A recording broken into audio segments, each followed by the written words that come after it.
யோவான் நற்செய்தி அதிகாரம் 15 இறை வார்த்தைகள் 26 முதல் அதிகாரம் 16 இறை வார்த்தைகள் 4 வரை.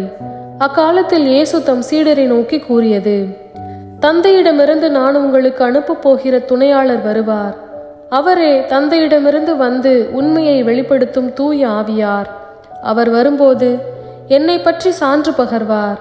நீங்களும் சான்று பகர்வீர்கள், ஏனெனில் நீங்கள் தொடக்கம் முதல் என்னோடு இருந்து வருகிறீர்கள்.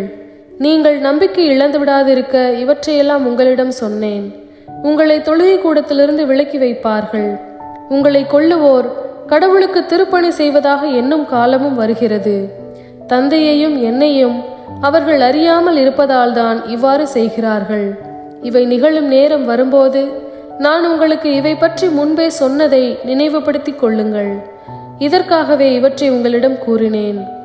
இது ஆண்டவரின் அருள்வாக்கு. இறைவா, உமக்கு நன்றி.